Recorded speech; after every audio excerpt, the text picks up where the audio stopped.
All right, here we go. Go Sports Radio. Carver and Cuthbert here at Borrelli's Taproom in Long Beach. On the island on a Wednesday, the day after St. Patrick's Day. And you could just feel it here in Borrelli's today. Everyone had a good time last night. I just feel it. The sense is still in the bar right now. In the rest, you can still feel the green pouring through. Still shamrocks on the window. There's still shamrocks on the window. Good time for a Guinness. It always is here. And we have a lot to do today. NCAA tournament, March Madness, full slate Thursday and Friday. Got a couple games tonight, too, as well in the first four, including the great Miami of Ohio going against SMU later this evening. We have to talk about the conclusion to the World Baseball Classic. Mercifully ended last night. Venezuela beating the United States there in the championship game. Judge 0 for 4 with 3 strikeouts. So we have that to get into. Islanders win in Toronto last night. We have that. And my man, Coach James Young, coming on later on to break down all the brackets with us. As we do have a lot of locals in action. Of course, Friday's like local day, right? We go LIU into Hofstra, into St. John's. And you know that Borrelli's will be ready for all of that. Mike Carver along with Paul Cuthbert. Hi, Paul. How you doing? Good afternoon. Happy post St. Patrick's Day. Happy St. Yeah, you know, Patty's Day to all. I've kind of now turned it into a whole week now. I feel like it's become like a whole week thing. You know, like Sunday, there was like we had flag football over there. The Wantagh parade was going on. So you had a lot of people celebrating there. Then you had it actually yesterday being the day. And then Saturday, there's other places with more festivities. So it's like a whole week now. They've turned it Some into. people make it a month, and some people make it a whole year. Some people make it a lifetime. Yes. So, there you go. Some people make it a lifetime. And there's nothing wrong with that. If that's how you would like to operate, Paulie. Did you have yourself a pint over the week? I did. I always, it doesn't matter where I am or what I'm doing. At some point on St. Patrick's Day, I will have a pint of Guinness. Now, is it back at 15 years ago where I had 15 of them and I was out all day? No, those days are over. But did I have one last night at dinner? Yes, I did. Pint of Guinness was there for me. So I keep it going any way that I can. And I bet you they had a lot of $5 pints of Guinness here last night. So taps are dry here, bro. No more Guinness left? Did they tap it, Tommy? Did they get rid of the Guinness? Is there any? Got more. A few left. Couple Guinnesses left down here at Borrelli's. So very, very busy here today, Paulie. How are you? Everything's going well? I'm good, man. You know, we're rolling along here. It's a little weirdly cold again. I don't like that. This sucks. I got to tell you. And I talk about the weather all the time on this show because, you know, when I come down to Long Beach, I've been waiting for it to break. I mean, we had a day here last week or 2 weeks ago. Tommy had the door open. Okay, we thought that it was starting to happen for us and that this was over. And then I come in here today, I get down to Long Beach, I'm like an icicle on me. I mean, you got to be kidding me here. Well, the brick oven's just got fired up, so we'll be toasty here in a few minutes. Don't worry about it. Enough of this stuff. Okay. I just cannot have it whatsoever. So I'm trying. I think all the snow is finally gone, though. I don't see any more banks left. I don't see any more piles left. I think we're good. Snow's gone. But either way, we're not here. This is not a weather show as much as I try to turn it into that sometimes. Sometimes if I'm talking about the golf, maybe I'll bring in the weather. I had a winner on Sunday, Paulie. Cameron Forever Young at the Players' Championship. Forever Young. Come on, Paulie. Let's go. I watched the last hole there. It was pretty good stuff. Big putt on 17. Yeah, the tie. 17 was... And then Fitz put in a pine straw on the right on 18. And what a drive down 18 for Cameron Forever Young. What a course. Oh, it's such a great place. That's such a great place. But what a winner for me. 35-1, Cameron Young. Oh, wow. Win at the Players. Lunch is on you, buddy. It was a good Sunday. My second golf winner of the year. So I got her up back in Hawaii back in January. We get Cameron Young at the Players. And we'll try to continue this week. We go to just outside of Tampa at the Valspar, the Copperhead course. So we'll try to get ourselves another victory this week in the golf. But the NCAA tournament is where we will begin. We will dive into a lot of stuff with Coach later on. Mm-hmm. But I think we start today looking at, let's do the 3 locals first, and specifically St. John's, because there has been a lot of talk about St. John's the last couple of days. Obviously, Paulie, with us coming in here on Wednesday, we've had a couple days to hear what everyone says about it and what the feeling is. And I'll tell you what mine was immediately on Sunday night when they started putting all the matchups on the screen. It's really the same as a lot that you've heard. And that is what matters and what doesn't when these guys, these suits that sit in this room and eat crack crab and lobster, the same clowns. It's the same group. They say it's not the same group, but they do the same things as the college football playoff ones. They get to sit around in some fancy hotel eating nice meals and making these decisions. And this wasn't hard this year. Like, they really didn't have anything hard to do. There was no, like, big bubble team they left out that someone could cry about. All you got to do is put the teams in the right order, put them in the right places, and no one's going to complain. Putting St. John's where they did, and they're a 5 seed. The Big East sucked this year. Let's just call it like it is. It wasn't a great conference. UConn and St. John's, very good. Villanova, extremely mediocre. I'll get to them later. Everyone else stunk. Seton Hall good, but they weren't good enough to be in the tournament. It was a down year for the conference. So I have no problem with them being a 5. It is what it is. Sending them out to San Diego after winning the Big East tournament. I wouldn't mind going out to San Diego. Now, right. Well, that's a nice trip. Getting to go to San Diego is great.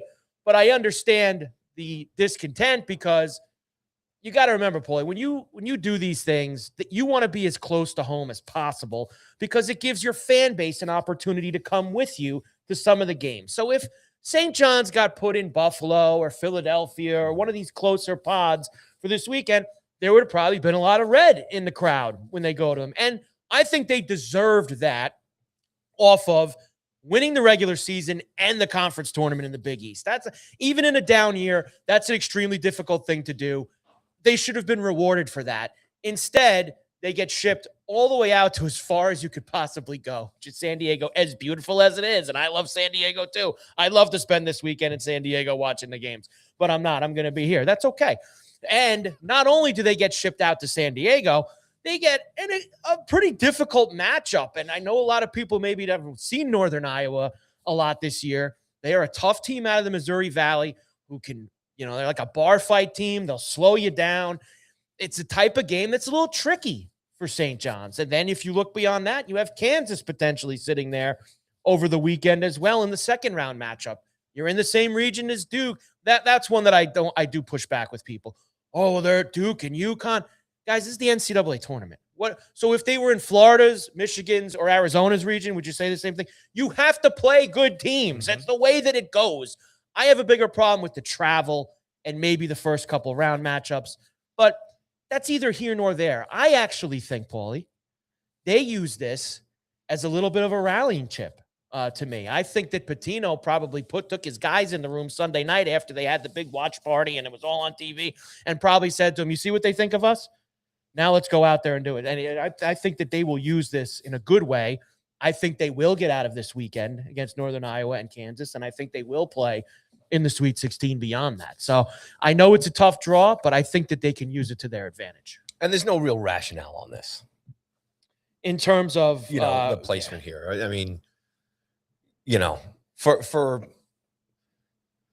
for anyone to be upset about it or anybody to kind of make any sense out of it, or, I know what you're talking about in terms of what we would prefer, as a fan base. I know. But as far as the committee and everything else, right, there's no real rationale. Yeah, there is no real rationale to it. But there's certain things that should be done. And I'll give you a couple of other examples. Well, why aren't certain things done?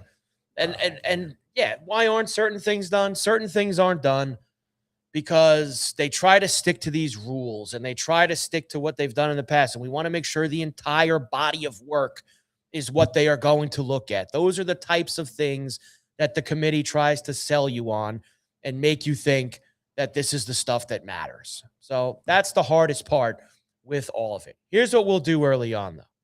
We're going to get things back settled here. And take a break. No, I don't have to take a break. You want to know why? Because Paulie has this stuff down so much now. I don't know what the gremlins are doing even if you get a little bit of a hiccup, and you know what those gremlins were? Calm. You know what those gremlins were? they're still rolling around after it's the leprechauns from St. Patrick's Day last night. I don't know if that's the right thing to say. They're all over. Well, that's another thing. They did a leprechaun trap in Williams' class yesterday. They did a leprechaun trap at pre-K. So wrong. So what do you mean? It is what it is. I have family who are leprechauns. They still have the pre-K. They're doing the leprechaun traps. The guy had a rope. He got out of the top of it. They showed up to school yesterday, and he was gone.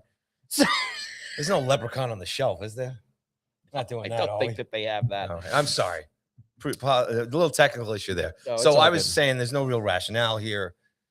And you'll find here's the bottom line. We all sit and bellyache about these things and complain about who's doing this and who's going there and who's going what. You still got to roll the ball out and play and win. Yeah. Okay. No matter where they put you, no matter who they put you against, you have to go out and win games. That's it. And you're going to play good teams. This is the end of the year. It's the NCAA tournament. You're not, unless you're a one seed, you ain't getting layups. You know, it's just the way that it goes. So again, taking the advantage point, as fans might be upset about this, Pitino and the crew here, it doesn't matter. Whoever's I was a little surprised. Rick actually, you don't see coaches do this very often. And Pitino said, because they had him with the microphone, he spoke to the fans that were there, that he was a little surprised of that they were going to San Diego. And for him to say that does let you know that even he thought it was a little, So I'm sorry to harp on this, but where's the surprise? Where would what's the alternative? Where would he look, when you're a team that wins your tournament regular season, when you win your conference regular season, when you win your conference tournament, you do both things. Mm-hmm. You should get a little bit of a reward on some angle of your draw. So do we have a conspiracy here? Is there a slight towards St. John's? Is there a slight towards Rick Pitino? What's the angle? That's what I'm trying to get at. I don't know if there's any angle. I think it's just sometimes these suits set this stuff up days in advance because they don't want to do any hard work on the weekend.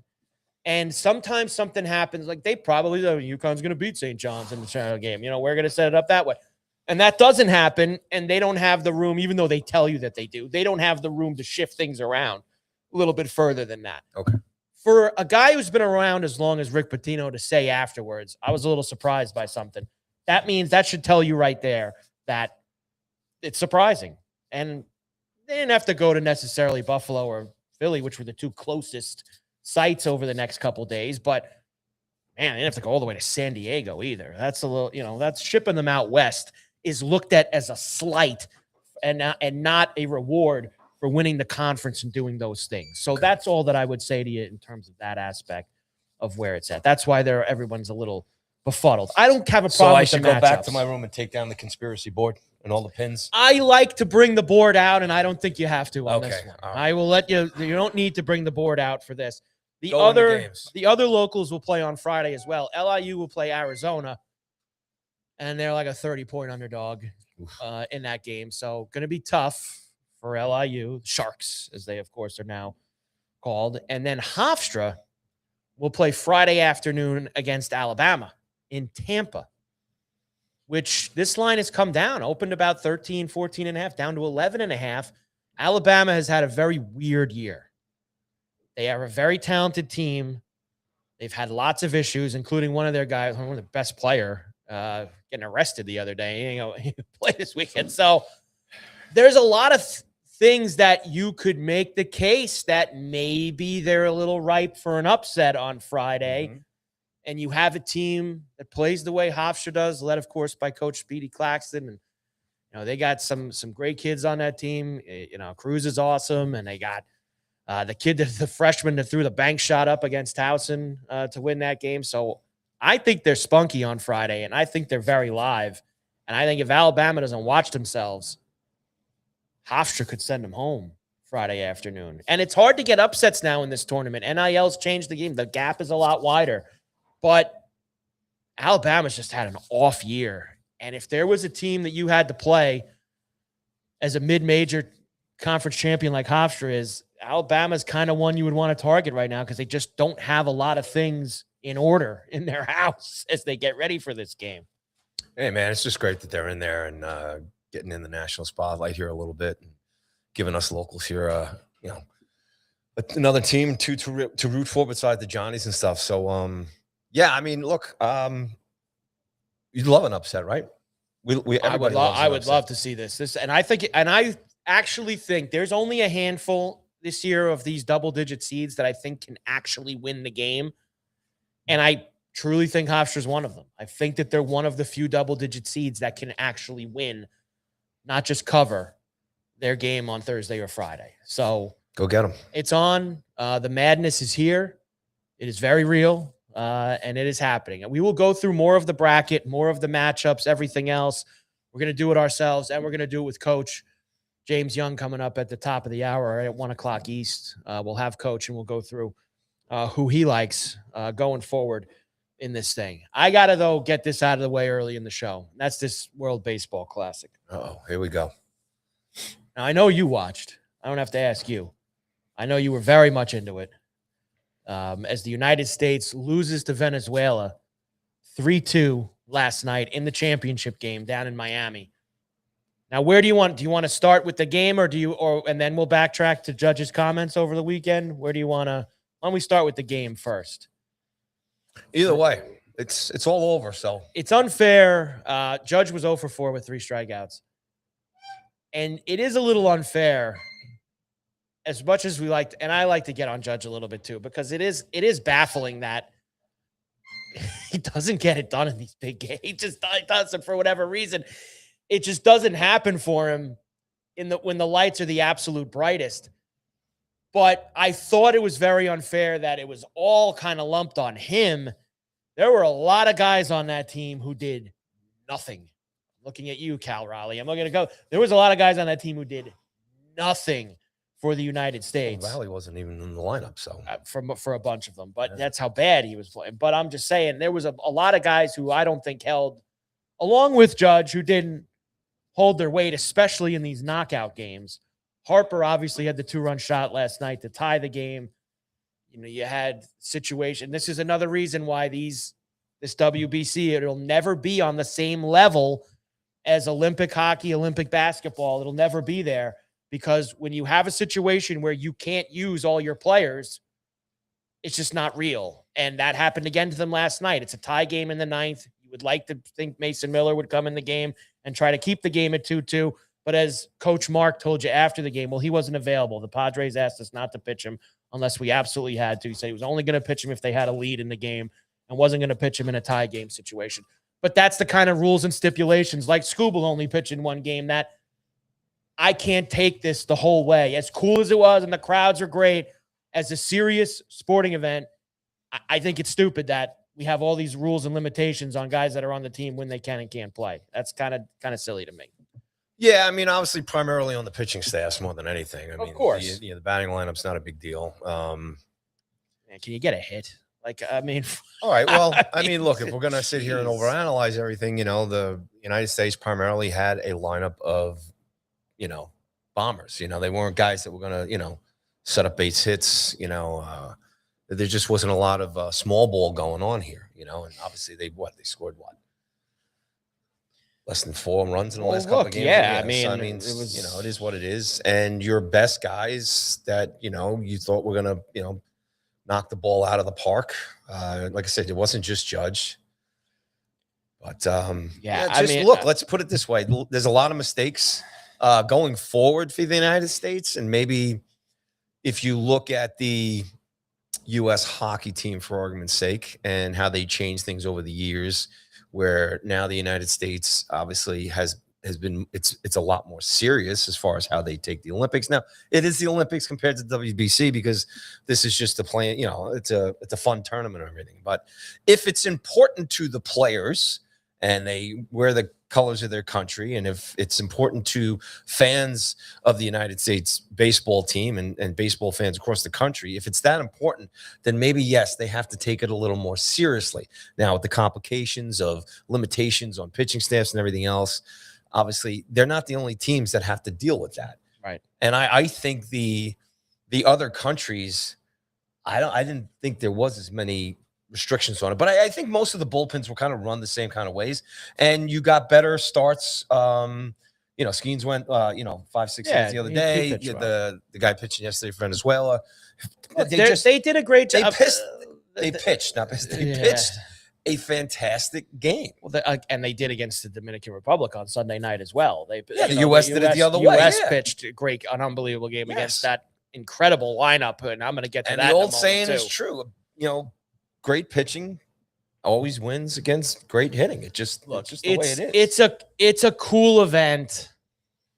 The people in the building get into it. I'm glad they do it in Miami because God knows they never have any other game during the year with the Marlins where they get any kind of energy like that. So it's cool from that aspect.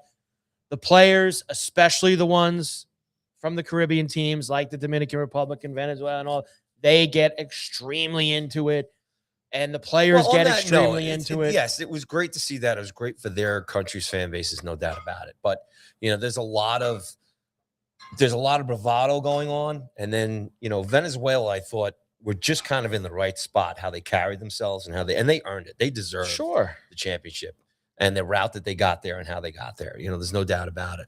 But some of the other teams, it was a little bit ridiculous. And all that other stuff, how the USA acted and how they approached the games and how they celebrated against the other teams and all that other stuff. It is what it is. But it was great in that aspect. I love the whole tournament. I won't knock the tournament at all. And the swagger and the bat throwing and all that stuff, it's all fun and games.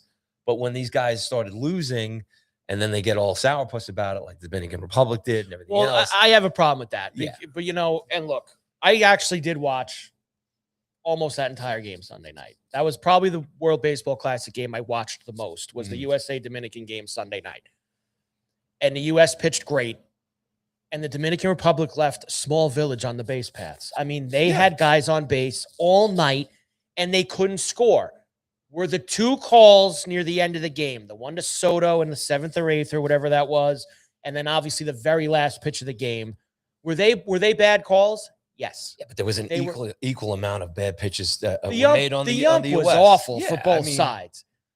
But to sit there after, and we did this with McKinnon with the hockey too, to sit there after and say we know who the better team was, or the better, you guys could tell. No, you lost. You didn't win. You lost the same way McKinnon lost. You lost. You can't say that. How are you? You lost 2-1. You left 1 billion guys on base. How could you say that? It was too much for me. What I noticed too is, in this kind of a tournament and watching these guys at the plate, watching so many pitches, like it just seemed like even Venezuela there at the end, they didn't want to earn their spot. Nobody was swinging the bat for certain at bats. You know what I'm saying? And they would just and then it's just, it's all blamed on the umpire here and there and stuff like that. There's just not a lot of guys who actually tried to, make something happen. It was all this, let me wait and see, I'm this great hitter and everything else. And I know how to, play the strike box and everything else and stuff. And then they wanted things handed to them. You got to go out and get it. Obviously Judge and Schwarber were just swinging all over the place. It was like that old Bugs Bunny cartoon. Rough night. 6 combined strikeouts between Judge and Schwarber. And the other thing about, I don't know what you could sense it, 4th, 5th inning. At that point, you got to start creating chaos. Drop bunts. Just get the ball and play. That ain't that team. They would just, I know, but they would just, and then Schwarber, Harper obviously gets the big home run and everything. Yeah. But Venezuela wins on small ball. And it all comes down to it at the end. Right. Base hit, base running. And to, like this, we have a comment in the chat from Puckett that it is true. Like I thought Pete Crow and Gunnar Henderson had some of the biggest hits for them in the whole thing, and neither of them were in the lineup last night. And I get it. There was a lefty starting. Eduardo Rey, he only pitched 4 innings. These guys face lefty pitching all the time in Major League Baseball. They've all seen Eduardo Rodriguez 1 billion times in this thing. And yes, that I wasn't a fan of, and Scooble, showing up to get his medal last night. Why do they need to give the guys medals? What was they trying to emulate the Olympics? Is that why they did that last night? They put medals on them, man. They lost. Look, this isn't a bronze, gold, silver, bronze. Pretty much all international competitions, you get a medal. I saw it. Even in European football, and at least they didn't give him a teddy bear. Like they did in the Olympics. Yeah. That's righteous. At least they didn't give him a teddy bear. But now, what'd you think of Judge saying the crowds? I think Judge was a little a little taken out of context. I think he would probably take back and change what he said, the way he said it. What did he say again? He basically thought that he thought that the atmosphere was bigger than a World Series, And that whole thing. That whole thing from the weekend. I'm not talking about last night. Yeah, this was I think this was after the Dominican Republic game on Sunday night is when he said that. And then the jokes came pouring in. Well, maybe if you won a World Series. Hold on a second. It's an international game, okay? The fan bases that were down there for Florida and stuff, it was overwhelmingly, Dominican and Venezuela. I mean, it was just a big part. Oh, look, those were, if you want to say it, I mean, the United States played, it is what, I'm sure it was maybe 50-50. I wasn't in the building. They were basically road games against the DR and Venezuela the last two games. So as far as the volume, the noise, the passion, it's totally different from the World Series because international audiences, and you can compare it to like soccer audiences, you know what I'm saying? Right. So it was just totally different. I mean, I think, let's put it this way, being in the World Series, it's a lot more tense. There's a lot more anxiety in there. There's a lot more focus. And you're pretty much taught as a baseball player, you got to tune that stuff out. The volume of these crowds and the passion of these crowds, they weren't the kind of crowds that you could tune that stuff out to. No. It's different because American baseball fans, when we get into the World Series, I mean, you could just cut the tension with a knife. Everybody, even all of us who weren't, Blue Jays fans last year, right? The tension, everything else, and the Dodgers. You know what I'm saying? You were just part of that tension. So it's a different atmosphere. I don't think they can be compared to be similar. I wouldn't get on Judge, giving him a hard time for having that kind of a. The exact quote was, "The World Series I was in versus the crowd here and the one we had against Mexico, it's bigger and better than the World Series."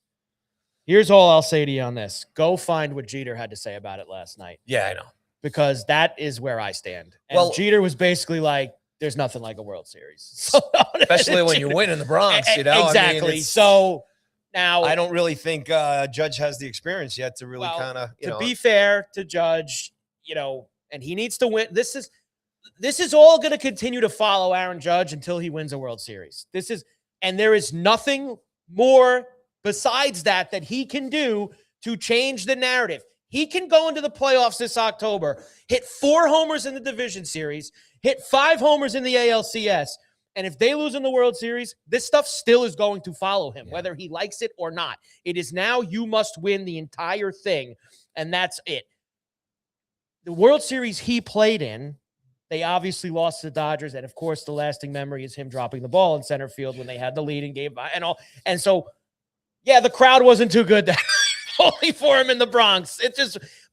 I remember shock. Those first 2 games in LA. Traumatized. Those first 2 games in LA, I know they didn't win them, but he can't tell me that the atmosphere wasn't insane. I mean, when Freeman hit that grand slam, the place was nuts. So you can't say this was better.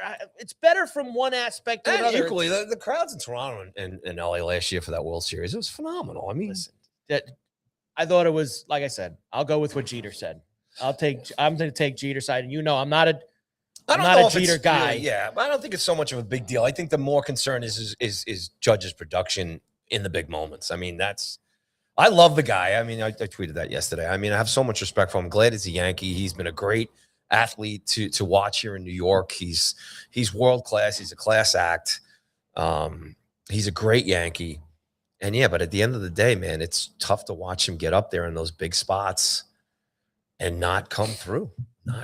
Just get the ball out of the infield. I mean, for God's sakes, very difficult, brutal for them. And hey, it is what it is. I don't know when they do that. How often they do this thing? Every 4 years. I don't know how often they have the World Baseball Classic, but I know he was already raring to go last night. I can't wait for the next one. Okay, well, now get back to Tampa and get ready for what really matters.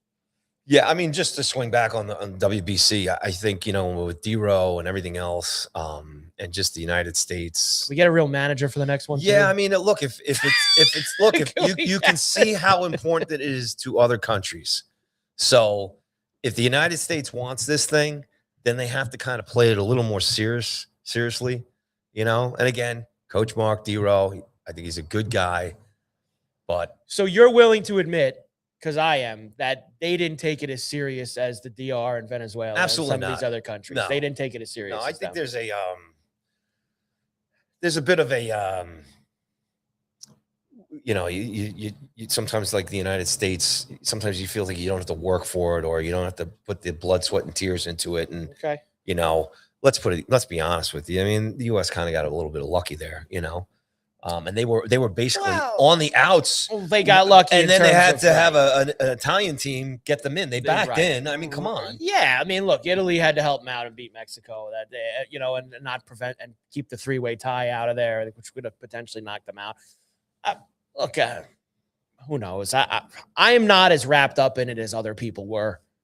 I thought that it was cool Sunday night watching the DR game. Maybe that's because I was just rooting against some guys on the DR. Wrapped up in it. I loved it because I love baseball. Like, okay. I loved it. So you thought it was good baseball. So I thought it was a lot of fun, and as shitty as it was to see the United States lose last night, I was at the same time so incredibly impressed by the Venezuelan team, and they deserved it. These knockout games that you had, these last four, both the semis and the final, it was playoff style atmosphere in terms of the scores and everything. Because you look at the group stage, it was 13-5. There was all these high scoring, and you had 2-1, 3-2. It was low scoring and pressure and tight. Yeah, and I think a couple of guys have brought up some great points about the Dominican Republic team, how they got there. They didn't face a lot of great pitching until they got to the United States. No, they did not. I mean, so how great were they? Beat the hell out of Korea Friday night.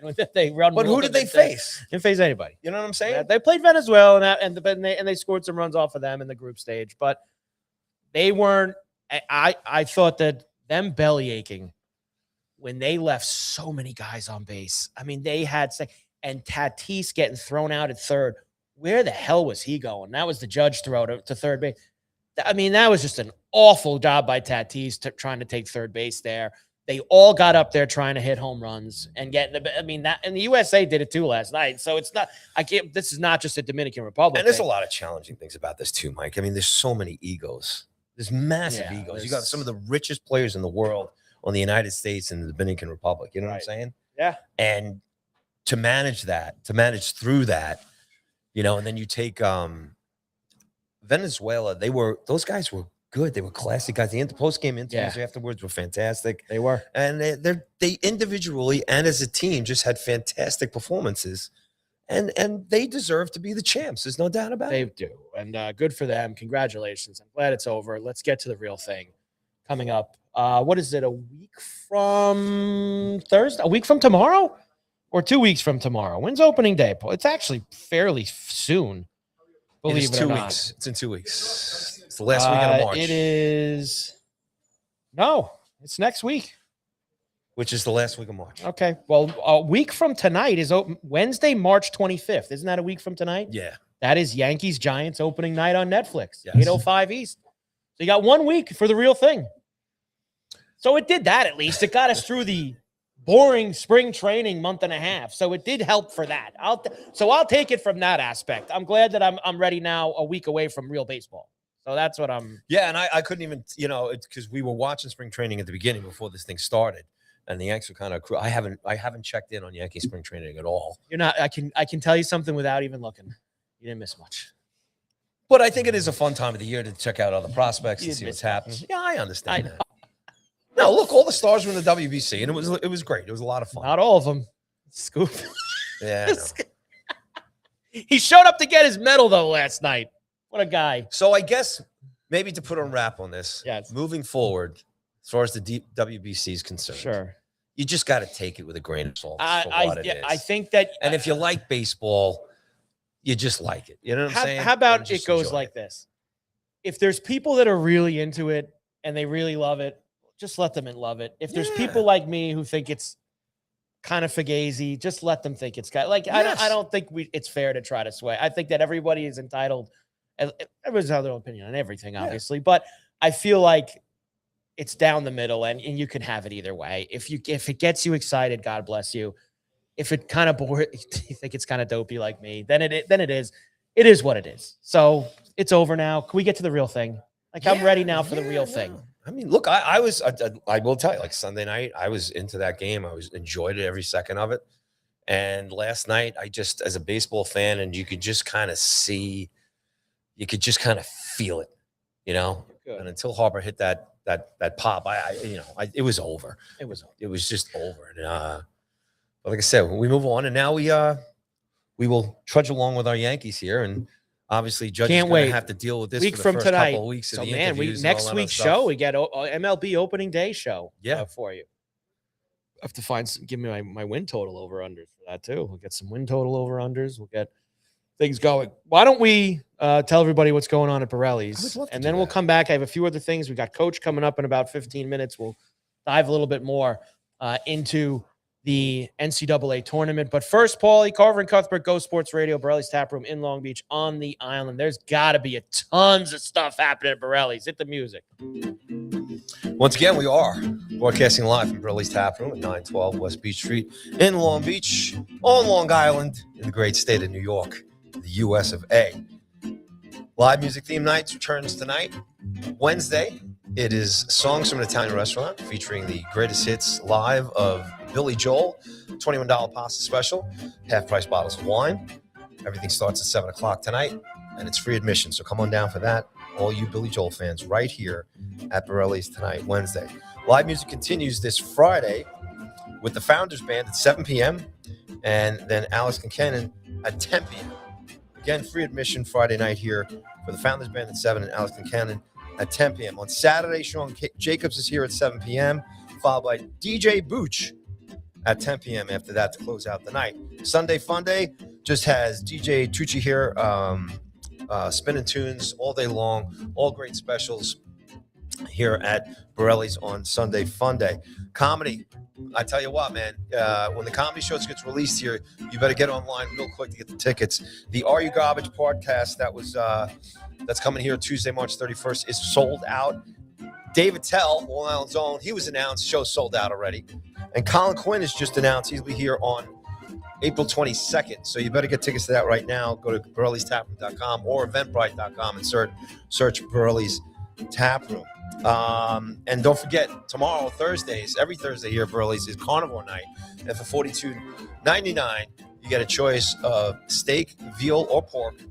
Comes with a choice of super salad and a dessert and bottomless beers and bottomless wines. That's Carnivore Night every Thursday night right here at Borrelli's. And, of course, all the games, all the college hoops, all the March Madness here. Watch party here Friday night with St. John's, in addition to the live music. So come on down. It's going to be great. And that's what's happening right now at Borrelli's Taproom. Lots more stuff coming up down the road. April is upon us, and there's just more comedy, more sports, more music, all kinds of great stuff. As the season starts turning to the season with reason down here in Long Beach, and that is the spring and the summer. And that's when it's best down here. I actually did see them put on I might have been Instagram. I forget where Borrelli's today that they have their St. John's watch party, obviously, for the game Friday night, and that it's actually like almost an all day, like local extended event. So you get those same specials, I think. LIU at 1:30, Hofstra at 3:30. All tournament long. Right into St. John's on Friday night. So how good is that? If you want to root for all the local teams, Friday is the day, Paulie, because they're basically a triple header. Boom, boom, boom, right next to each other, right in a row. LIU into Hofstra into St. John's. Friday at Borrelli's Taproom. I mean, just to let everybody know, it's 2-for-1 pizzas. Yeah, so LIU is 135, and then Hofstra's at 3, and then the Johnny's run at 7. And you got 35 buckets of Surfside, High Noons, Spiked Aid. Sound for the Hofstra too, Tommy? Sound for the Hofstra game. Yeah, Yes. $20 Miller Lite buckets, $25 Michelob Ultra buckets. Kids are off And school. $5. Let me get this one. Bring the kids for lunch. I come down for the lunch for the Hofstra game. Pilsners, all kinds of great stuff. Might have to do that. Kids are off on Friday. I might have to 1:30, buddy. bring them down for maybe LIU or Hofstra. Hoops Come start down early. Hofstra's a little late for me to get here. Carver and Cuthbert, Go Sports Radio here at Borrelli's. We got Coach coming up in about 10 minutes. Let me get this out of the way because we're going to probably do mostly hoops for the rest of the time. Did you catch any of the Islanders last night? What a win. Good win in Toronto. I was watching 3-1. baseball. That's right. You were watching the base. You didn't flick over and see what the Islanders were doing? No, what am I watching the Islanders for? Maybe because they're in the mix right now. I mean, geez. I mean, they're right I there. told you they're going to the conference finals. It's a lock. I don't have to watch the Islanders. It's a It lock. is so tight in the East right now with these teams. Islanders and Penguins both with 83 points now. Penguins have a game in hand. And then when you Columbus has 81. Big game on Sunday. Big game on Sunday. Boston and Detroit both have 82. Montreal has 84. So you basically have 3 points separating 6 teams. 3 points with separating 6 teams in the Eastern Conference. So there's really no margin for error right now. Like you got to win games here. Like this is important. And the Islanders are playing Ottawa, who's just on the outside of that. I guess that's tomorrow night, right, Paulie? Tomorrow night, the Islanders are in Ottawa, and Ottawa's playing tonight in D.C. against the Caps, who have kind of, I guess you want to say, fallen out of it. The Caps have had a rough go lately of it. They're 74, so they're how many points back? They're 8 points out now, Washington. Rangers Devils later tonight as well. Again. Oh, boy. That excite you? No. I don't know. JT Miller's come back and the whole chemistry shot again. So I mean, it is amazing that none of these teams around the Islanders lose. Again last night, Columbus, 5-1 win over Carolina.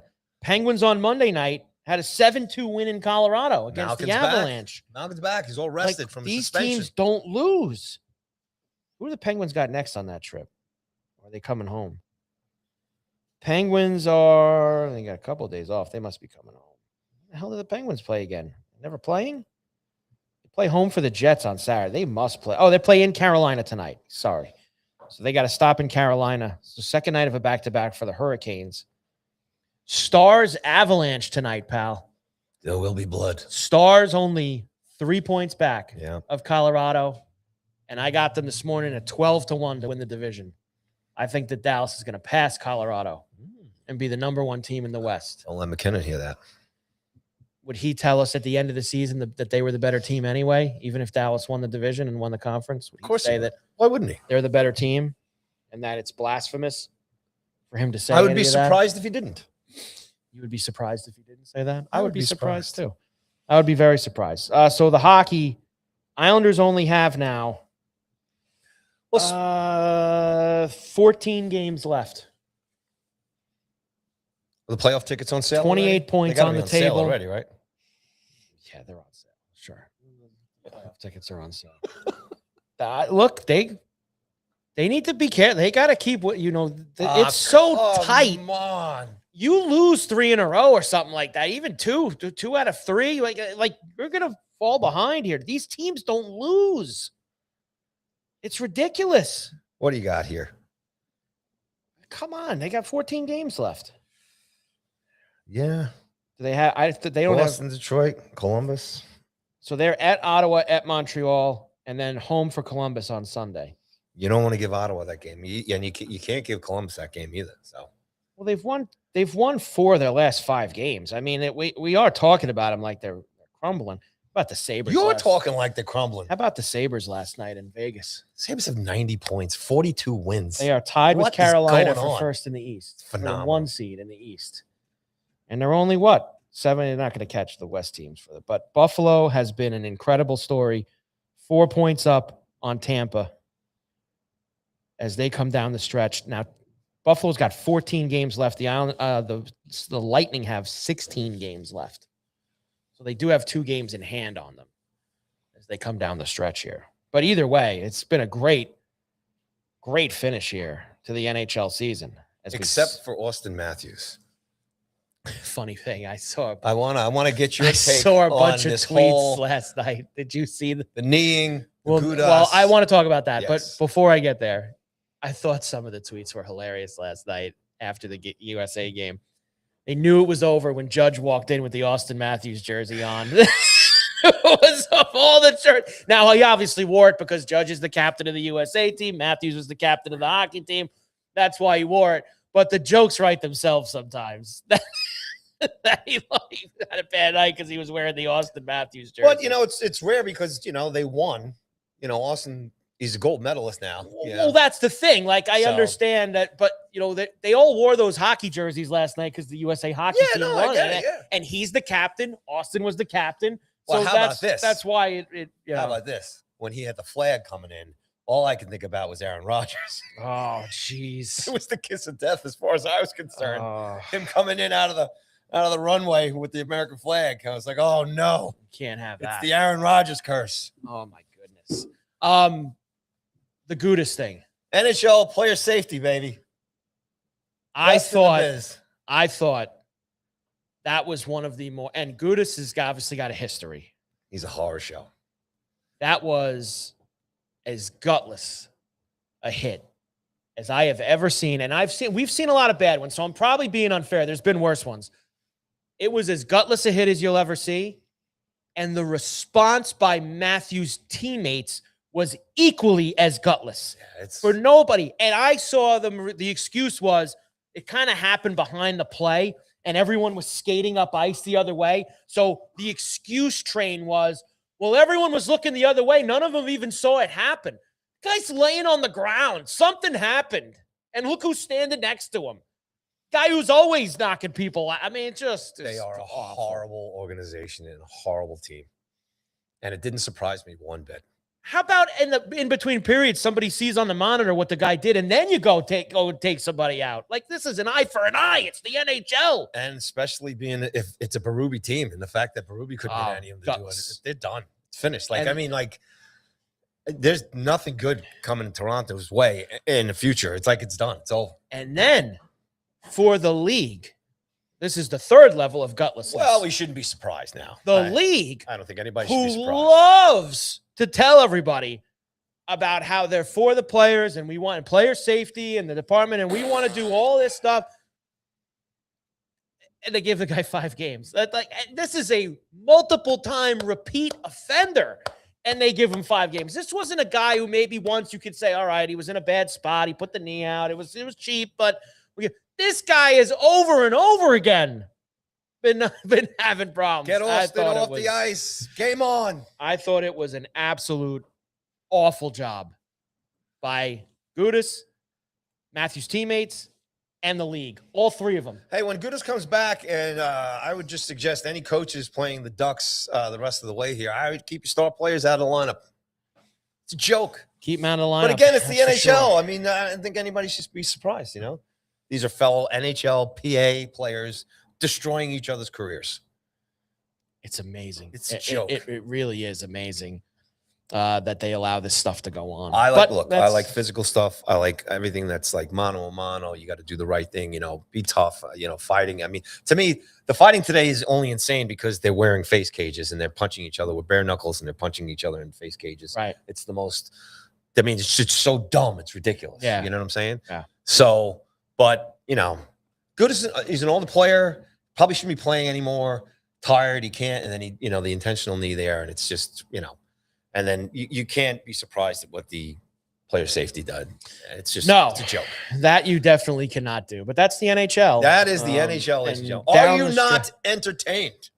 Yeah, are you not entertained is pretty much what it all comes down to for us here. All right. Carver, listen on that real quick. Go ahead. I don't know. We can't really kind of play it too much, but if the Leafs were like at top of the division or heading on a really good run, right, and they lose Matthews, right. I mean, it just sucks to lose him, any star player at that time, right. But if it had been a different scenario, I wonder if the suspension would have been more brutal. I don't know. I mean, if anything, it's easier to lay the guy out. Oh, I get it for you because it's again they're in the mix and it's a playoff run for them and they're trying to. So you think they gave him? You think they gave him a little bit of loss of Matthews because they're done. Well, I would look at it from the other side. Like if the Ducks were what they had been the past few years, it probably would have been easier to lay the book on him and just give him 20 games and be done for the rest of the regular season. But with the Ducks having the year that they're having and fighting for first place, did they give the Ducks a break on that front? For that bum, I don't know. For that bum. Hey, he's the captain of the team, isn't he? Yeah. Isn't he the captain? Yes, because the Ducks the last couple of years have been useless. He's one of those guys, a veteran guy that gets put on a team who takes his 1 year, 2 year, I don't know what his contract is, and they put the C on him because the rest of the team is a bunch of young guys and there's nothing really going on. This is all pre-Quenville, right? He comes in, right? You know, so Right. But the guys out there end the guys' careers. Good for the league. Way to go. Amazing. It really is. Carver and Cuthbert, Go Sports Radio, here live from Borrelli's Taproom in Long Beach on the island. We will come back and get Coach James Young in the house. NCAA tournament, rocking and rolling here. All the matchups, the madness, the next couple of days. We will come back and discuss all that with Coach here down at Borrelli's. Back after this.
And we are back. Carver and Cuthbert, Go Sports Radio, here from Borrelli's Taproom in Long Beach on the island on a Wednesday, getting ready for the NCAA tournament.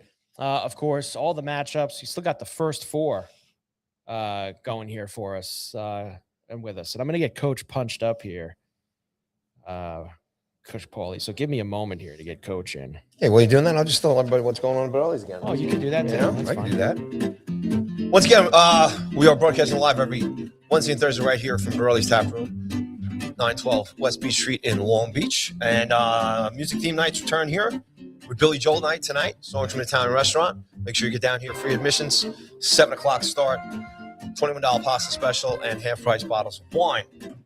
This weekend, the live music continues. Friday night with the Founders Band at 7 p.m., and then Alex and Kennan at 10 p.m. On Saturday, Sean Jacobs is here at 7 p.m., followed by DJ Booch after at Saturday night. Again, free admission for the live music all weekend long. Sunday Funday here with DJ Tucci. So come on down for DJ on Sunday too. And this is amongst all the basketball, all the college hoops, everything that's going on. Great specials throughout the weekend in and around the live music as well.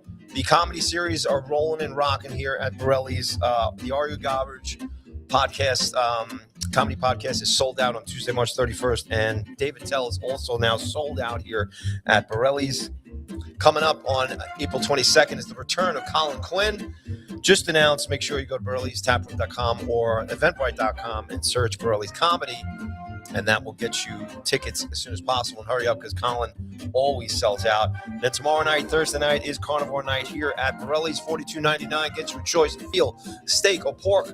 Comes with a soup or salad and dessert. And bottomless beers and bottomless wine right here at Borrelli's on Thursday night. So get on down here.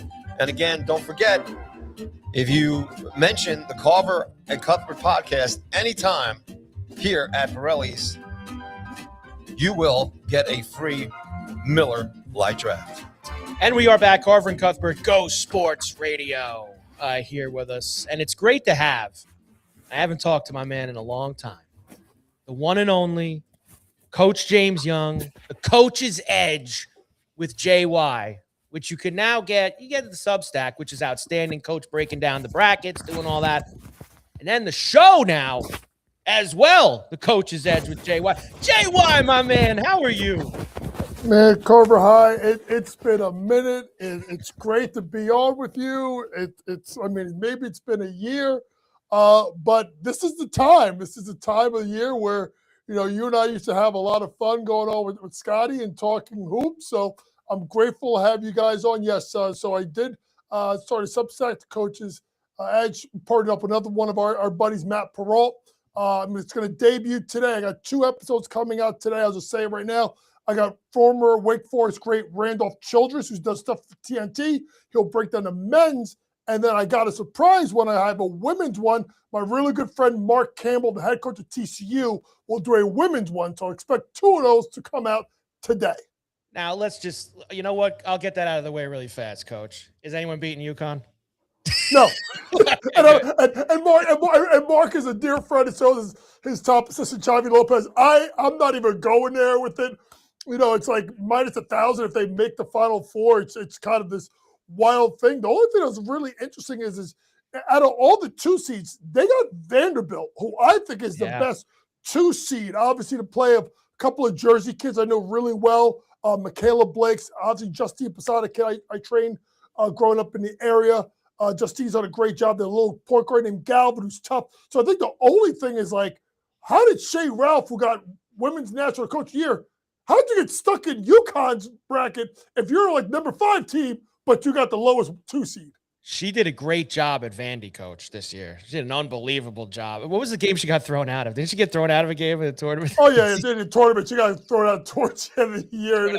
I mean, listen, some of these coaches are a little wild, but Shea Ralph did a great job. A lot of people, which if she were to get to the Elite Eight, a lot of people don't remember this, but you guys do. Shea Ralph played for Gina Auriemma on those great UConn teams and was a longtime assistant at UConn before she got the job at Vandy. So that would be a little bit interesting if those 2 were to meet up in the Elite Eight. Let's start here, Coach, with the men's side of things, of course. And we're going to do the local angle stuff first. St. John's wins the regular season, wins the Big East tournament, 5 seed. I actually don't mind the 5 seed, Coach, because of just where the Big East was this year. But I guess the stuff that gets people upset is shipping them all the way out to San Diego. And even Rick was pretty surprised about that. Give me your take on all the St. John stuff. And do you think they get out of this weekend with a tough Northern Iowa team and then potentially Kansas over the weekend? Well, I think one thing Rick's going to do, guys, is Rick's going to rally the troops. You kind of saw how he did that, using that blowout loss to UConn as motivation as a way to go ahead and win the Big East tournament. In regards to the 5 seed, I disagree. I didn't like it at all. I made it perfectly known. I think the Big East is not being judged fairly. Yes, they did not have a – if you look at some of the teams, the Xaviers, the Marquettes, the Creightons, they didn't have prototypically the seasons we've seen them have in the past. So I think they kind of got penalized by that, St. John's. But you can't tell me, and they're like, oh, well, see, the Big East was great or it wasn't great, but we're not going to reward them for winning the Big East tournament. But Purdue got to a 2 seed where no one had them on a 2 or maybe in a 3 line before the Big Ten tournament. So I just think they didn't compare apples to apples. They went apples to oranges. And I think what's also interesting is, guys, I said something that was very unpopular. I think even Seth Davis came at me on Twitter a little bit, and I really don't care, is the simple fact of is I believe that there is TV money behind all of this. I think the NCAA are the biggest crooks out there, and they try to make a buck any way they can. And 2 things they did, besides the 5 seed. Okay, number one, we know about the TV deals that the other 4 power leagues have with either CBS or ESPN. That would not be good for them to, take care of those teams, right? But then there's the other angle. Okay, you want to send them 5. There's 3 Big East teams, and you send them both. I know it's to the East region. Like that's almost like this. It's almost like this. Hey, you know what? Let's see. We can't have 2 Big East teams make the Final Four, but how about we have them play each other in D.C. where we could draw a whole lot of fans down there. Georgetown fans ought to be booing both teams, to be honest with you. They'd probably hope for a tie at Cooley's bunch. But to me, that's the thing. It didn't line up. The seed, how teams were awarded, how they played down the stretch of the year wasn't really taken into account and consideration. And then obviously the shipping them off to San Diego and the shipping them back east to D.C. No other team, guys, No other team has to go all the way out west and then come all the way back east. No one's got to do it in the tournament. So the NCAA really was, I thought they did a terrible, terrible job at how they seeded this tournament. Hey, Coach, thanks so much for coming on this today. With that said, is that just something you see it with the college football championship and everything else, and just today's modern age of the networks, the TVs, the money, now the gambling apps and everything else. Is this something that we probably have to just kind of get used to, and that the old way of doing things or the proper way of doing things is pretty much that those days are gone? I mean, what's your take on that? I think they are gone, and I think you make a great point. And I think when you look at it going forward, guys, and I wrote this on my Substack last week, I don't think the Big East is going to be able to make it much longer. The way the TV money is going, the way it's flowing, the way it's gone to the fore, and I think this is going to be an issue with the Big East every single year. And everybody's like, the Big East is fine, the Big East is fine. I'm shocked. And we know the Big 12 did it for a tiny bit. Someone's going to go get UConn at some point. Now that Jim Moore Jr.'s got that program going a little bit up, and they made a bowl game, that is going to be the one to watch. Because if they lose UConn, it's basically like what happened before when they lost Syracuse and obviously BC, Miami, and Louisville when they lost them, whatever, to the ACC. So to me, I think that is something in Cincinnati. I think that is something that needs to be addressed. Is how does the Big East thrive? Okay, we all know it. TV money dominates. SEC, ACC, Big 12, Big 10. So what's the solution? My solution is you merge the Big East and the ACC. You create a Super League conference. I kind of talked about my Substack. You can do 4 7-team divisions. You can go try and take Gonzaga and St. Mary's out of the WCC. Then you have a West Coast that you already have Cal and Stanford with Creighton and Marquette, kind of Midwest West. You could still bring back those traditional rivalries. You get Syracuse to play teams like Georgetown and St. John's and UConn again. I think you got to get Rutgers out of the Big Ten because that's been unmitigated disaster. What's going on at Rutgers? Too much money, even though it's a disaster. They're just pulling money in. They're pulling money, and they have a $75 million deficit. Yes. It's not working. I think the ACC needs it too, guys, because out of the teams with TV deals, out of the leagues, I think have the worst TV money deal out of all of them. Yep. So if you could pull some of those teams in and reshape the Big East kind of an ACC, make it an East Coast league, I think one, you get a ton of TV money, but then two, we know at times Florida State, we've heard about Miami, we've heard about Clemson being pulled out to go to the SEC. You bring them more TV money in, you align it that way, you have enough good schools for basketball. Football still stays paramount, and then you keep some of the schools like Clemson and Miami from leaving the league down the road. You certainly do. Coach James Young with us here, Go Sports Radio from Borrelli's Taproom in Long Beach on the island. All right, Coach, other local angle here, Hofstra. Getting back in the tournament, what a job by Speedy Claxton, getting this team. They got screwed, obviously, a few years ago. They won, but then COVID happened. I'd love to see them here. Now, it's hard to get the double-digit seeds wins now. The NIL gap has made this tough. We don't get the 12s and 13s winning games anymore. If there's ever a team that maybe you're catching at the right time, and it's been such a weird year for Alabama, right, Coach? I mean, they've got so much talent, but there's been a problem here and a controversy here. Now Holloway gets arrested. He's out. Like, there's just so many weird things. And here comes Speedy, and here comes Cruz Davis, here comes Hofstra. Could this be one of the teams, maybe, Coach, this weekend that strikes a big upset on Thursday or Friday? I'm going to say this right now.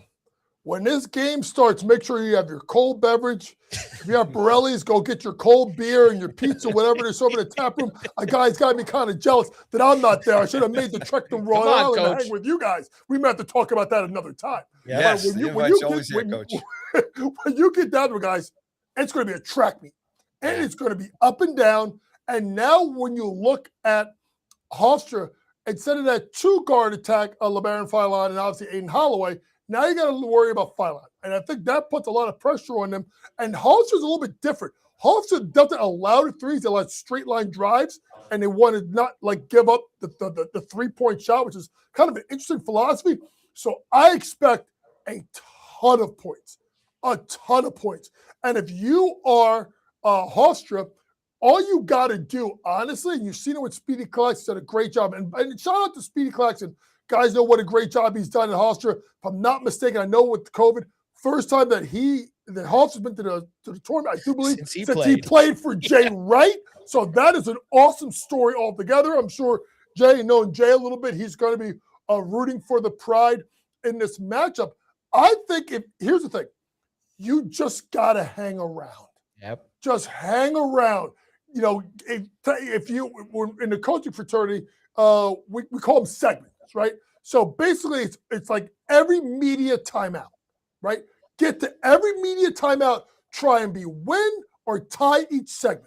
And if you can win or tie the majority of the segments and not get blown out, by the time you get to segment 7, which is in that under 8-minute mark, that's when you go for the win. We saw this a couple of years ago when I think it was I'm blanking. I think it was my good buddy Andy Toole and Robert Morris kind of hung around. That's what you got to do, because you guys know as well by Nate Oates' team, they don't play a lick of defense. They tried to get Bediako. The only reason why he wanted Bediako is to cover all the mistakes that they can't defend in the pivot. A lot of points. Speedy, play Speedy, keep the game, push the pace, and hope that they start to panic as that game gets late. I'm not going to sit here, Coach, and try to sell you that Rod Strickland's going to get LIU across the finish line against Arizona this week, but can we cover 30.5 against Arizona with LIU? Maybe. I look at a bet. You know what? The way to bet this game is probably a backdoor cover. Yeah. You know, if something happens and Rod Strickland, I mean, you want to talk about, like, you know, basketball royalty of New York City and Long Island, having Speedy Claxton and Rod Strickland taking two, I don't want to say down-rated teams in regards to Hofstra, because they've had Tommy Pecori, they've had great coaches over the years, but LIU was like, literally, they had to take LIU Brooklyn and LIU and create one camp. To rebrand them. They came back in as a Sharks. They said, who the hell are the Sharks? I don't even know who the hell they are. Oh, and they changed the color scheme, but now I get what's going on at LIU. Shout out to Rod Strickland. Play the long game here. Play the long game. If you're going to bet the game, let the game get out. You may see Arizona obviously get a blowout here. But then if you're Tommy Lloyd, you got to rest your guys. You might get 40, 45. You never know. You never know. But that's not a game you want to touch live. You want to see if they are in the game first. But if they're getting blown out, the backdoor cover high is the way to go. What other double-digit seeds do you have your eye on? I think, like I said before with Hofstra, it's really tough now. There's a few maybe, Coach, that I can make a case for. Anybody that you like double-digit wise? You got to look at teams that are experienced going against teams that have injuries. And I'm looking right at North Carolina playing VCU. Okay. You want to talk about this area of the country? How about Phil Martelli Jr.? People know Phil Martelli Jr., that is the son of the great old St. Joe's coach, Phil Martelli Sr., has done a great job. You guys know up there being that area. We're all in this tri-state area together. What he did at Bryant, going down to VCU, taking over for Ryan Odom, who's done a great job at Virginia. Excellent job. An excellent job at Virginia. I think that is a team that could get picked off, because Carolina, number one, remember going into the season, like, we were talking about Hubert Davis.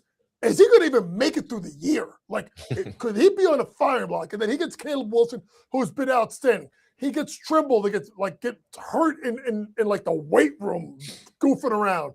Then he gets the injury now to Caleb Wilson. And then how the hell does a guy get hurt breaking his hand dunking a basketball? I mean, I dunked the basketball a little bit back in the day, but he must have dunked that damn thing really hard that he's out for the year. So I look at that matchup with VCU with their experience. They defend the ball really, really well, and that could be an upset. Other team, I don't think so, but the other 6 seed that's got the injury is BYU. BYU is going to be the feast or famine team of their region. They could go to the Elite Eight, or they could lose in the first round. Why, guys? They do not defend well. Coach Young does a great job. I hope, for the sake of everybody in the tournament, we get AJ DeBanza as long as we can, because I think if you haven't watched him, by the way, you've probably been under a rock if you haven't. But if you're watching him now, this guy's dynamic. But the loss of Richie Saunders, I don't think people understand how much it means. 19 points per game, 41% from 3 last year, 38% this year, 2 steals per game. That's the thing people know about Richie. They have to shore up their defense. A couple other things. Miami 7-10. It's almost a pick'em line here. Yeah. That's Game's in Missouri's backyard, in too. Missouri's backyard. I absolutely love Missouri in that matchup. So those are kind of the teams I'd be looking at. And obviously Texas. They got, the deal. If you're 11 seed and you win, and you tend to have a chance in the next round. That's the team to look at as Texas. Trayvon Mark. It was funny. Trayvon Mark was playing this year. I'm like, what a shot. Damn, he's still in college. Like, I graduated. Say that about a lot of guys. I started playing college ball in '98. That's why I played with Trayvon Mark. Maybe it was his dad. I don't know. But to me, that is the team you can look at as Texas. Obviously, Sean Miller's been around the block, so that's a guy with a lot of experience as well. Hey, Coach, I got a quick question for you. Take us into the locker room here a little bit. Maybe we could talk about Pitino now and the Johnnies now having to go out west, playing up and down here on the Big East side, going from, that experience of, back-to-back, obviously the success they had the last 2 years and winning and everything. But now, the change or the direction that the coaching staff and the players have to take now going into the tournament. What's the switches that have to be turned on to take them away from, bring them down a little bit. You had great success winning the Big East and everything else, but now you're on the road, all those different aspects, different environments now for the players and the coaches and stuff. Take us into the locker room there and tell us how maybe Coach Pitino and, the rest of the coaches here amongst the country now are talking to their teams now, being taken out of their element and now being on this national stage. Well, I think the one thing that we may want to say that no one has talked about is with the way St. John's is playing, maybe it's good for them to get out of the area. Get away from everyone. I mean, Patino's probably got those guys sequestered like they're in a damn. I think they're going to use this, Coach. I think they're going to use this. And guys, just so you can kind of take it from a coach's angle, because that's always where I like to explain it. And Rick Pitino did a really good job. I think I may have been with John Phantom, my buddy, after the semifinal game, or it was on the court. So here's what happened. When St. John's goes and they play their game, versus Northern Iowa, they already have scouted both Kansas and their opponent already. They have it, their full scouts are done. What they'll then do is then as a staff, one coach should have Northern Arizona, or Northern Iowa, I should say. One will have obviously Kansas, one will have the third team, and then they will just go ahead and watch, right? And then what would happen is they're going to watch to see if there's any wrinkles or adjustments. A guy like Ben Jacobson, hell of a coach, like what kind of adjustments he'll have. They did that for the tournament, but like what is Bill Self going to do? How is he going to play with Darren Peters? What is it now? How are they going to deal with Flory Badunga, who's obviously a dynamic post player who could give Zuby Ejiofor some problems with his size, right? So you're going to watch that as a staff, and then you're going to go back to Pitino and say, okay, this is the adjustments. This is what you got to do. You play these games, guys, in 2-game stretches, meaning you got to have everything on the table for today, but you got to have everything ready for the next game. And then if you get through to round of 32, you rinse and repeat that for the Sweet 16 and the Elite 8 because you already know who's the matchup after you because they're all in the same arena. So I think that's something to watch out for is that. So when I say that, guys, teams that don't have a lot of prep time, this is where you lean on the coaches for round 2. Pitino.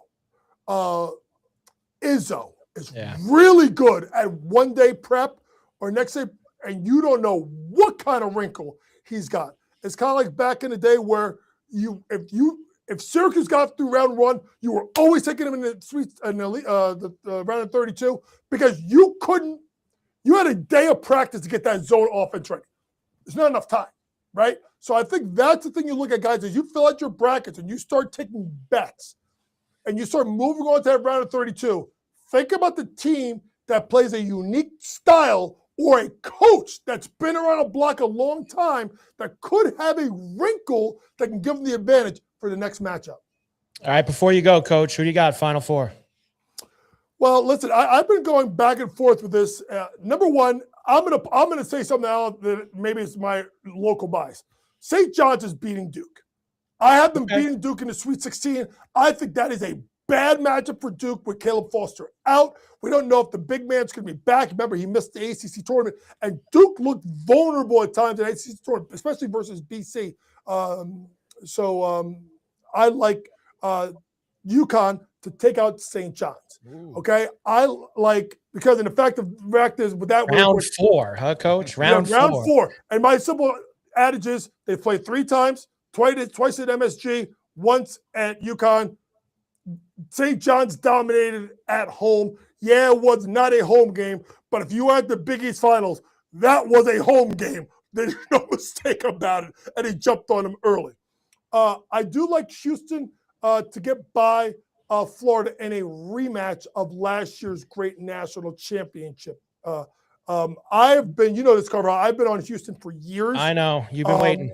And I've been waiting. The key with them is Joseph Tugler. Jojo Tugler says out of foul trouble. That is the key because that guy could correct foul under 6. It's nonsense that the game's in Houston, Coach. With them as that is the other reason. The game is in Houston. I think that is something that's going to be of major note.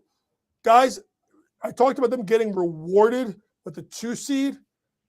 Purdue's dangerous. Guard, and you know this, Carver. I hate Purdue. I'm not doing it, Coach.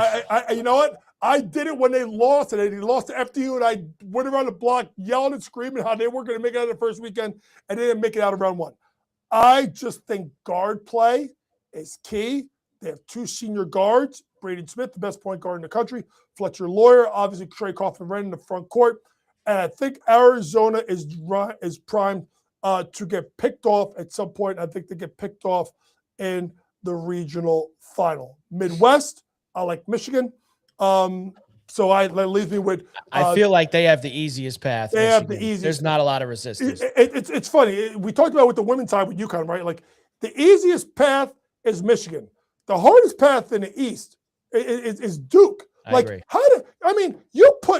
Think of this, folks. You got John Shire, Jamie Dixon, Rick Pitino, Bill Self, Tom Izzo, Mick Cronin, and obviously Dan Hurley, and then Hodgkin, the guy he's a maniac at South Florida. He's a nut job too, and I forgot to say that. That was my other upset. I like them beating Louisville because Louisville has a propensity to live and die by the 3. If you catch Conwell and those guys on an off night, you can get them. I think that guy's a wild man, and him pulling out of jobs already gets the team laser focused. I like them to take out Louisville. Brown's out for Louisville. He's not playing. They just made that announcement. Brown's not going to play for Louisville. I will tell you with TCU, Coach, I don't think they're going to beat Duke if they get through Ohio State, but that will be a bar fight on Saturday. That'll probably be like the first game Saturday afternoon, early tip.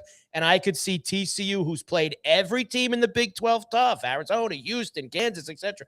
They will give Duke all they can handle in that Saturday game. I love TCU points, whatever it's going to be against if they play Duke on Saturday. I agree. A couple of the sleepers, guys, if we have a couple minutes, that I think need to be of note. Okay, yeah.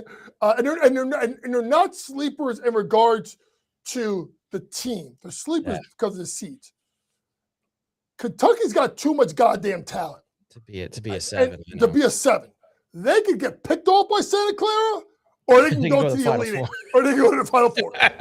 There's two guys. I mean, shoot, I almost cursed. I don't even know if I'm allowed to. You can. Yeah. You do whatever you want. The S word is fine. We try and stay away from the F word.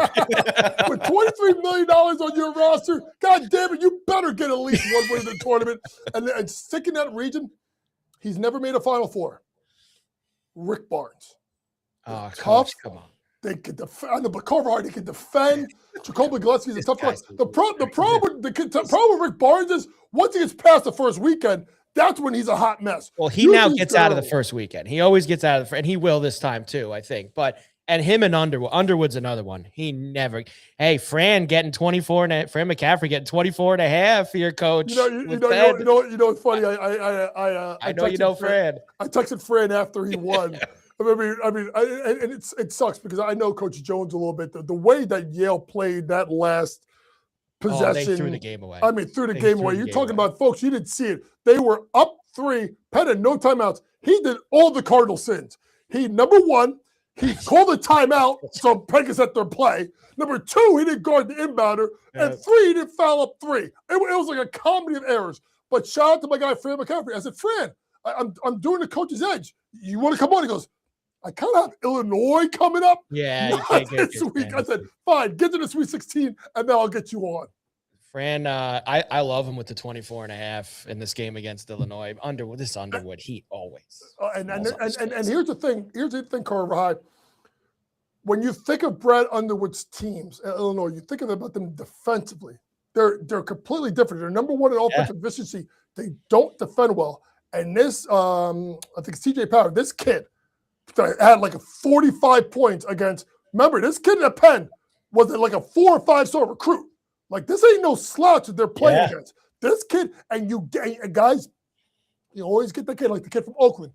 You'll get a kid in the tournament, and will take a team that's a double-digit seed and put them on your back. Don't sleep on Illinois. Coach, tremendous job. Thanks for coming on. Check out the Coach's Edge with JY. New show, of course. Plug it again, Coach, before you go. Come on. Yeah, so the Coach's Edge with JY is now part of Opening Line Media with Matt Perrault.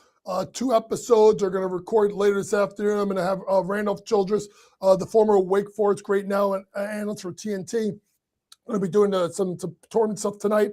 And then obviously my really good friend, Mark Campbell, the head coach at TCU, is going to come on. We're talking about TCU basketball and a program. You talk about the job that Jamie Dixon has done with the men. Tremendous. What Mark Campbell has done at TCU, where they were like another basketball wasteland. That guy's been the head coach for 5 years, 2 at Sacramento State, 3 at TCU.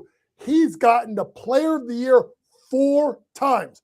Point guard you. And if I know Mark, not just this year, TCU is going to be a team to be reckoned with. Check out the Coach's Edge on Substack, and then check out obviously the show on Opening Line Media that they've used today. Coach, we'll talk to you soon. All the love, my man. Thank you so much. Down, Coach. Come on down and have a beer next time, Coach. Carver High gave me 2 days notice. If you would give me a little more time, I would have pulled up. I mean, we could get you down. You ain't too far. I mean, I know you're a Jersey Shore guy, but we can get a Long Beach out here on Long Island also. Hey, listen. If the food is good and the beers are cold, Coach Young will pull up. Thanks, guys. It's a pleasure. Coach, be the best. Cheers, Coach. Coach James Young with us here on Carver and Cuthbert Go Sports Radio at Borrelli's Taproom in Long Beach on the island for us. Paulie, we have run out of time. I will tell you before we leave, I like Miami of Ohio tonight against SMU. They are getting 6.5 points. I think they win the game outright tonight. Yeah. SMU stinks. I'm taking folks. Miami of Ohio tonight for who you got for the first 4 tonight in Dayton. Jump on the Carver bandwagon. Let's go. And we will go through all the games Thursday and Friday tomorrow. Now we're on at noon, and the first game's at 12:25, and it's that TCU Ohio State game. As you could tell just there from that talk with Coach, I like TCU tomorrow against Ohio State. Everything else, Paulie, will start after we will get through it. Beginning of the show tomorrow, we will run through all the games, all the matchups. We'll do it all, but great job by Coach. Yeah, it was great spot with Coach.